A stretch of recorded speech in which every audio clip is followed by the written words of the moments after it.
जो बीजेपी के लोग हैं बिना हिंदू मुस्लिम करे चुनाव जीत नहीं सकते। मैं हिंदू हूँ तो मैं हिंदू ईद की तो बात करूंगा भाई। अगर मैं नवरात्रों में अगर मैं कह रहा हूँ कि भाई मेरे मंदिर के आगे आप मांस की दुकान मत करिए तो उसमें गलत क्या है भाई? तो वो ये कहते हैं रमजान में शराब की दुकानें क्यों? और अब वो जाने ना, उनके नेता जाने, उनके जो मुस्लिम नेता है ओवैसी साहब वो बंद कराए ना रमजान में। तो आपके यहाँ के जो मुस्लिम है उनके विधायक तो आप हैं भाई। मास्टर जी आदमी कैसे हो?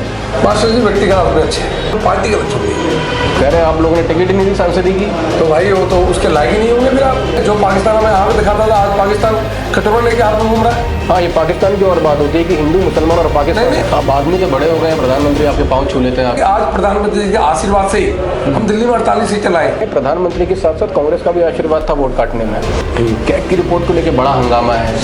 विजेंद्र गुप्ता जी स्पीकर बन गए हैं। वो दृश्य अभी भी याद आते हैं जब उनको उठवा के हर दूसरे दिन विधानसभा से बाहर फेंकवाया जाता था। कल ऐसी स्थिति आम आदमी पार्टी वालों के साथ हुई। तो वो कह रहे हैं बदला ले रहे हैं हमसे। एक पगडंडी है साहब, पगडंडी की एक साइड पे झाड़ू है, एक साइड पे कमल है, एक साइड पे हिंदू है, एक साइड मुसलमान है, एक साइड पे मास्टर जी हैं, एक साइड पे नेताजी हैं। बड़ी कन्फ्यूजन है।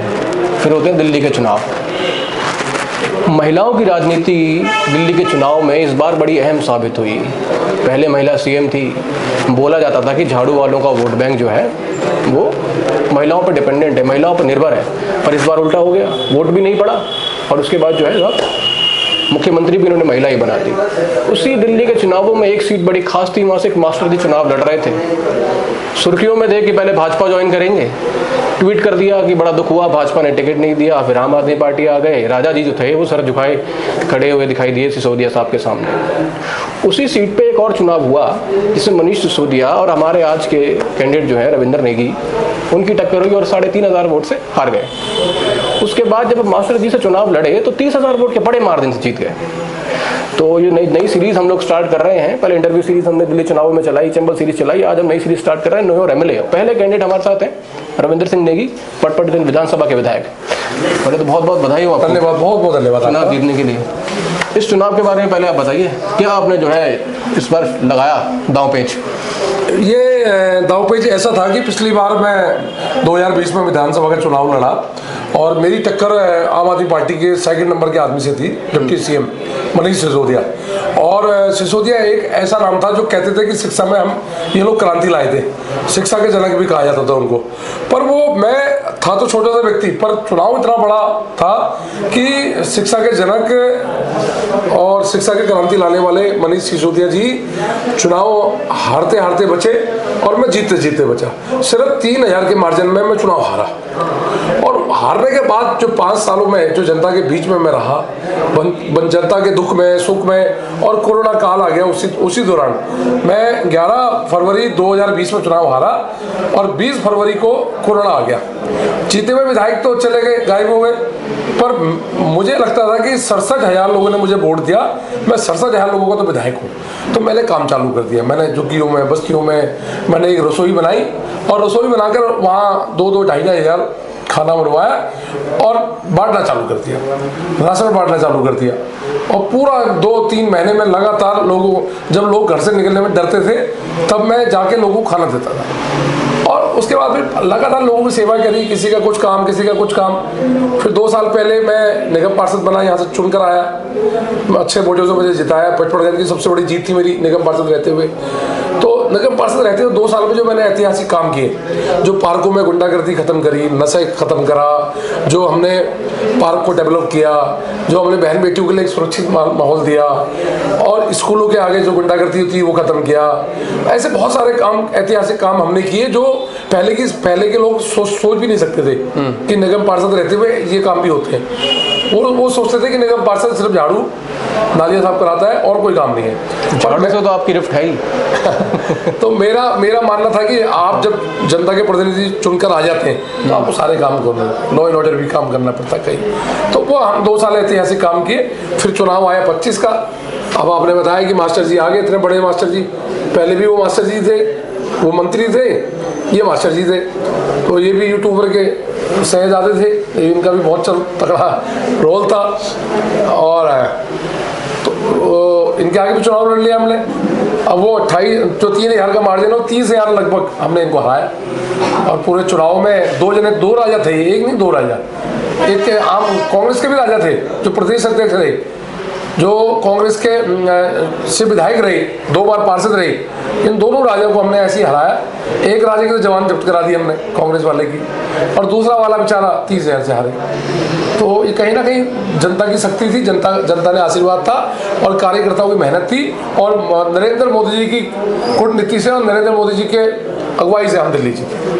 कांग्रेस की तो आपने बात की, 70 में से 67 उम्मीदवारों की जमानतें जब्त हुई हैं। आम आदमी पार्टी लगातार कह रही है बी टीम थी आपकी, और आप लोगों ने कभी कांग्रेस पर तीखे हमले नहीं किए ताकि उनका वोट कटे और आप लोग जीत जाए चुनाव। अन्ना आंदोलन से जन्मे ये लोग जो ये लोकपाल लाने की बात करते थे, और 2012 में जब रामलीला मैदान में ये घूमते क्रांति करते थे अन्ना जी के बलबूते में, जब ये कहते थे कि 1600-1700 पन्ने की फाइल मेरे पास है शीला जी की, शीला जी चोर है, शीला जी ये है, और जैसी 2013 में इनकी 28 सीटें आई और उनकी 8 सीटें आई तो सरकार उनके साथ मिलके बना ली। 32 सीटें आई इनकी, जो भी आई सरकार मिलके बना ली। अब आप ये सोचिए टीम ए टीम बी कौन है। उसके बाद 2013 के बाद फिर आया 2024 का चुनाव लोकसभा का, फिर मिलके लड़ लिए। अब टीम ए टीम बी बताइए कौन सी टीम है। हमने कब गठबंधन करा आम आदमी के साथ, हमने कब गठबंधन करा कांग्रेस के साथ। हम तो शुरू से अकेले लड़ रहे हैं, तो अकेले ही लड़ रहे हैं। एनडीए के गठबंधन दल है हमारे पास, कुछ दल उनके साथ करते हैं। अब बताइए टीम ए टीम बी कौन है। अच्छा, एक झुग्गी पॉलिटिक्स की बड़ी बात होती है दिल्ली के अंदर। अरविंद केजरीवाल बड़ा दावा करते जब नए नए नेता बन के आए थे कि मैं झुग्गियों में 1 साल 2 साल इतने साल बिता के आया हूँ। ये झुग्गी वाला वोट बैंक कैसे ट्रांसफर करवा लिया आप लोगों ने? ये देखो 12 साल इनकी सरकारें रही, 15 साल कांग्रेस की सरकार रही। कांग्रेस ने एक शपथ पत्र बांट दिए झुग्गियों में कि इनको पक्के मकान देंगे, और वो कभी भी नहीं हुए 15 सालों में। ठीक है, 12 साल इनकी सरकार रही। इन्होंने कहा कि जहाँ झुग्गी वहाँ मकान हम देंगे। कांग्रेस इसने भी कहा, आम आदमी ने, और बोला कि बुनियादी चीजें देंगे। आज भी झुग्गियों में पीने के पानी नहीं है, बाहर से खरीद के पीते हैं। वहाँ पे पाइपलाइन नहीं है, वहाँ पे बुनियादी चीज नहीं है, सीवर नहीं है, वहाँ टॉयलेट नहीं है 200 के, वहाँ बहुत बदतर हालत में वो लग रहे थे। तो बीजेपी की तरफ उनको लगा, क्योंकि जिस प्रकार मोदी जी दिल्ली में जो प्रधानमंत्री आवास योजना के तहत जो दिल्ली में मकान दिए, तो झुग्गी वालों को बड़े बड़े फ्लैट दिए कालकाजी में, रोहिणी में, तो मुझे लग रहा उसके प्रभाव में बस्ती वालों को लगा कि असली हितैषी अगर कोई इस दिल्ली में अगर है झुग्गी वालों को तो भाजपा है। भाजपा जो कहती है वो करती है, क्योंकि माननीय नरेंद्र मोदी जी की नीतियों से गरीब कल्याण हो रहा है। नेगी जी, विपक्ष लगातार ये कहता है ये जो बीजेपी के लोग हैं बिना हिंदू मुस्लिम करे चुनाव जीत नहीं सकते। आप लोग, आपकी वीडियो लगातार आती हैं कि आप दुकानों के नाम बदलवा रहे हैं, कई दुकानें बंद करवा रहे हैं, तो ये सब करने की क्या जरूरत पड़ती है और विकास पे क्यों नहीं बात होती? लगातार वो लोग आरोप लगाते हैं। एक बात बताइए, आज वर्ल्ड में टॉप अर्थव्यवस्था में 5वें नंबर पे हमें, तो विकास हो रहा है तभी तो टॉप सबसे अर्थव्यवस्था 5 में है, हम टॉप 5 में है, तो ये विकास ही तो हो रहा है तभी टॉप 5 में। हम चंद्रयान तक पहुंच गए, यही तो है। जो पाकिस्तान हमें आंख दिखाता था, आज पाकिस्तान कटोरा लेके हाथ में घूम रहा है। हाँ, ये पाकिस्तान की और बात होती है कि हिंदू मुसलमान और पाकिस्तान। नहीं, पाकिस्तान जो हमारे सेना के गर्दन काट के ले जाता था, आज मजाल है पाकिस्तान की कुछ कर दे। आज चाइना जैसा बैकफुट में आ गया। ये मोदी जी की रणनीति तो है, देश मजबूत तो हुआ है अब। और हिंदू मुस्लिम की जहां बात रही भाई, विकास चल रहा है पूरे देश में। जो योजनाएं आती हैं मुस्लिम को भी मिलती है, हिंदू को भी मिलती है। अगर उज्ज्वला गैस योजना के तहत सिलेंडर गाँव में बट रहे हैं यूपी में, तो मुस्लिम परिवार को भी दे जाते हैं, हिंदू परिवार को भी जाते हैं, वहाँ पक्षपात थोड़ी होता है। अगर आवास योजना के तहत रामपुर में मकान दिए जाते, 200 मकान दिए जाते, तो मुसलमानों को दिए जाते हैं, चाहे वहाँ एक वोट नहीं पड़ता हमें, पर 200 मकान तो उनको दिए। अब रही हिंदू मुस्लिम की बात, अब आज ही आप बताइए, मैं हिंदू हूँ तो मैं हिंदू ईद की तो बात करूंगा भाई। अगर मैं नवरात्रों में अगर मैं कह रहा हूँ कि भाई मेरे मंदिर के आगे आप मांस की दुकान मत करिए, तो उसमें गलत क्या है भाई? तो वो ये कहते हैं रमजान में शराब की दुकान है, और वो जाने ना, उनके नेता जाने, उनके जो मुस्लिम नेता है ओवैसी साहब, वो बंद कराए ना रमजान में। तो आपके यहाँ के जो मुस्लिम है उनके विधायक तो आप हैं भाई। मैं एक बार बताओ, मैं अपने हिंदू के जब वो मुसलमानों की बात वहां से करते हैं हैदराबाद से, तब तो हम तो कुछ नहीं कहते, तब तो कोई सैकड़ों आदमी नहीं कहता कि वो मुस्लिम क्यों करता है। जब रवि ने हिंदू करे, रवि ने अपने हिंदुओं की रक्षा करे, तो इनके पेट में दर्द क्यों हो रहा भाई? आयो ना वैसी साहब, आप तो नेता हो, बंद करा लो रमजान में दुकानें। ये तो सरकार की दुकान, सरकार के ठेके खुले हुए, दिल्ली में सरकार इनकी थी, आम आदमी पार्टी की, इनके द्वारा ठेके खुले हुए, हमने तो खोले नहीं है भाई। हम कम से कम जो मांस की दुकान, खुले मांस की दुकान जो मेरे मंदिर के आगे बिक रहा है, खुला बकरा टंग रहा है और मेरा आदमी घंटी बजा रहा है और सामने बकरा दिख रहा है, तो मेरा तो धर्म है भाई, क्यों नहीं बंद कराऊंगा? 100% बंद कराऊंगा हिंदू की। तो उसमें अगर मैं कर रहा हूँ, हिंदुओं की रक्षा कर रहा हूँ, तो इसमें हिंदू मुस्लिम वाली क्या बात है? मैंने किसी मुसलमानों को तंग तो नहीं करा, मैंने किसी मुसलमानों का, मैं निगम पार्षद रहा 2 साल, आप बताइए मैंने किस मुसलमान व्यक्ति का मैंने मकान तोड़ा, मैंने किसका सील कराया, मैंने कौन सा किसका कारोबार डिस्टर्ब किया? ये तो राजनीति चल रही है, लोगों को भड़काया जा रहा है कि रवि नेगी मुसलमानों के खिलाफ रहता है। भाई क्यों खिलाफ हूं मैं? जब आप गलत काम करोगे, आप एंक्रोचमेंट करोगे सड़क में, आप हिंदू हो चाहे मुस्लिम हो, आप दोनों को टोका जाएगा। भाई सड़क आप घेरोगे, पार्क आप घेरोगे, तो दोनों को बोला जाएगा, चाहे कोई भी समुदाय का हो। इसमें जाति धर्म कहां से जुड़ गया? आप एक तो गलत काम करो, सरकारी सड़क घेर के रखो, उसके बाद हम बोले सरकारी सड़क से हटो, तो आप कहते हो कि मुसलमान को बोला जाता है। तो भाई इसमें मुसलमान वाली बात कहां से आ गई? अच्छा, विधानसभा सत्र चल रहा है नेगी जी, कैग की रिपोर्ट को लेकर बड़ा हंगामा है, विजेंद्र गुप्ता जी स्पीकर बन गए हैं। वो दृश्य अभी भी याद आते हैं जब उनको उठवा के हर दूसरे दिन विधानसभा से बाहर फेंकवाया जाता था। कल ऐसी स्थिति आम आदमी पार्टी वालों के साथ हुई, तो वो कह रहे बदला ले रहे हैं हमसे। बदला क्या, संविधान के हिसाब से चलेगा ना सदन। तो जब कैग की जो भ्रष्टाचार मिटाने के लिए आपकी पार्टी जन्मी, जो आपने पुरानी कैग की रिपोर्ट के बारे में बोला आपने शीला की टाइम की कि ये कैग की रिपोर्ट आज तक सदन में नहीं डाली, उस कैग के सारे, अब तो आप सत्ता में आए, शीला दीक्षित की फाइल लेके घूमते रहे आप, शीला दीक्षित के भ्रष्टाचार की गुण गाते रहे आप, उस कैग के सारे आप सत्ता में आए, कैग के सारे आपकी सरकार बनी और 12 साल आपने वो कैग की रिपोर्ट विधानसभा पटल में नहीं रखी। और आज अगर विधानसभा पटल में कैग की रिपोर्ट रखी जा रही है तो आप माननीय उपराज्यपाल जी का भाषण रोक रहे हो। आप साफ कानून में लिखा है कि उपराज्यपाल के अभिवादन में कोई भी सदस्य खड़े होकर विरोध नहीं करेगा, अगर विरोध करेगा तो उसे सदन से बाहर कर दिया जाएगा। तो विजेंद्र गुप्ता जी अपने पालन कर रहे हैं। कोई अगर व्यक्ति अभिवादन को रोकता है, भाषण को रोकता है, तो उसको बाहर ही तो करेंगे, उसको अंदर थोड़ी रोका जाएगा। तो उसमें गलत क्या है? एक सवाल उठता है भाजपा को लेकर, जब से मोदी जी सत्ता में आए हैं 2014 से, कहते हैं कि भाजपा जो है कर्ज नहीं निभाती है लोगों का। आडवाणी जी के साथ हुआ, मुरली मनोहर जोशी जी के साथ हुआ। अब कह रहे हैं जिन बड़े बड़े नेताओं ने जो है यहाँ पर दिल्ली में बड़े बड़े नेताओं के, आम आदमी पार्टी के नेताओं को हराया, उन्हें कोई मंत्री पद नहीं दिया गया। और जैसे आप शिखा रॉय की बात कर लीजिए, सौरभ को उन्होंने हराया ग्रेटर कैलाश में। या फिर प्रवेश वर्मा की बात कर लीजिए, कहते हैं कि बनावटी खुशियाँ हैं उनकी, उनको सीएम नहीं बनाया गया। और एक ऐसी महिला जो पहली बार विधायक चुन के उसे सीएम बना दिया गया। हमारे यहाँ ऐसा कुछ नहीं होता। हमारे यहाँ सर्वदलीय, हमारे यहाँ एक प्रथा, एक प्रणाली है जिसके तहत सारे नेता बैठते हैं और जिसको भी शीर्ष नेतृत्व बोलता है उसको बनाते थे। हमारे यहाँ कोई अनुभव वाली बात नहीं, सारे हमारे यहाँ अनुभव वाले लोग हैं। जो पहली बार जीत के आए वो भी कार्यकर्ता ही है भारतीय जनता पार्टी का, उसने भी 27-28 साल से झंडे उठाए कार्यकर्ता के नाते। और जो 4 बार के विधायक है वो भी कार्यकर्ता है भारतीय जनता पार्टी के। दोनों एक जैसे ही हैं। जब पार्टी पॉलिटिक्स की बात होती है, संगठन की बात होती है, तो दोनों समान है।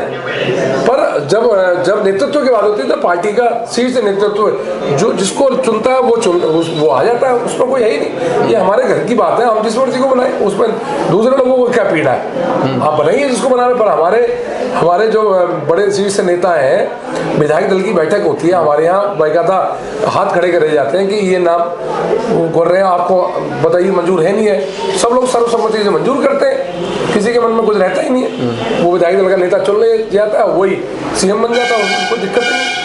एक वीडियो आपकी अभी इंस्टाग्राम पर वायरल हुई थी, जो आप मनीष सिसोदिया के पूर्व विधायक कार्यालय में गए और आपने दिखाया वो सब खोल के ले गए। यहाँ से एसी हो गया, पंखे, कुर्सियाँ और जो है म्यूजिक सिस्टम्स वहाँ पे जो लगे हुए थे।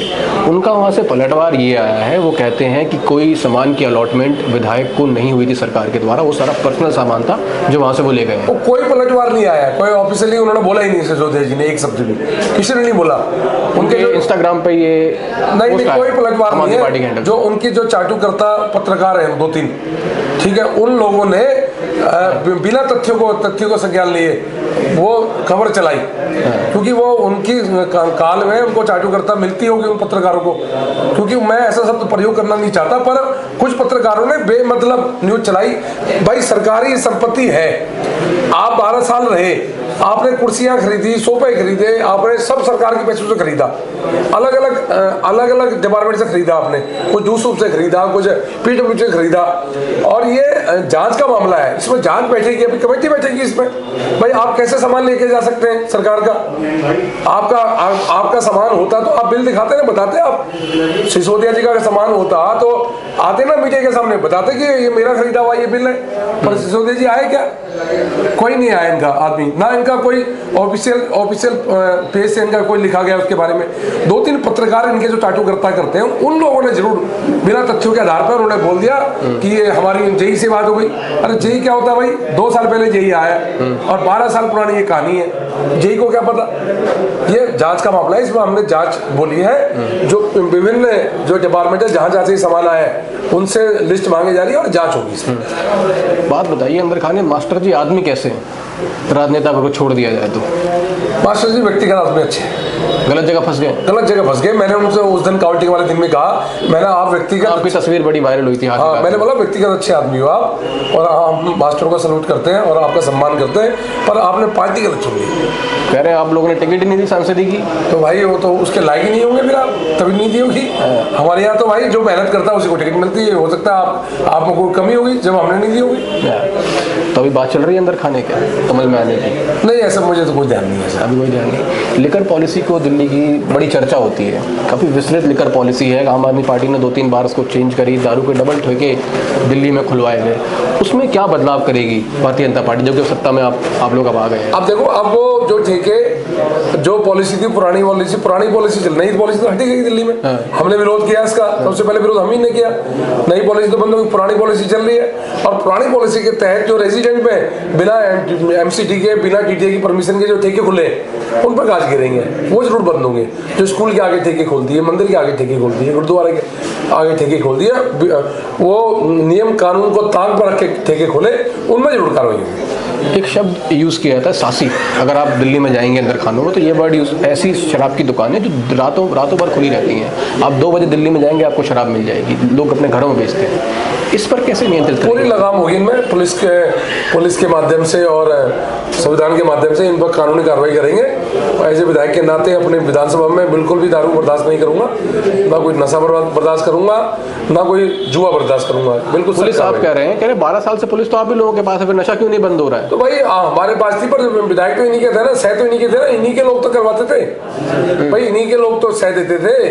और कौन था विधायक? वो जो आज मेरा एक वीडियो वायरल हुआ, एक टीटीए पार्क में कब्जा कर रखा था, तो कौन कब्जा करवा देता? इन्होंने कब्जा करवा रखा था, विधायक सिसोदिया जी ने। उसे 1 लाख रुपए महीना खरीद लेते थे। ऐसी उनको बना दे रखी थी जो शराब बेचते। भाई पुलिस तो एक बार आई कि छापा मार के ले जाती उठा के, अगली बार फिर विधायक जी बना देते थे इनके आम आदमी पार्टी के। तो कहीं ना कहीं सत्ता में जो बैठे लोग थे पुरानी सरकारों में, उन लोगों की सह से काम चल रहा था।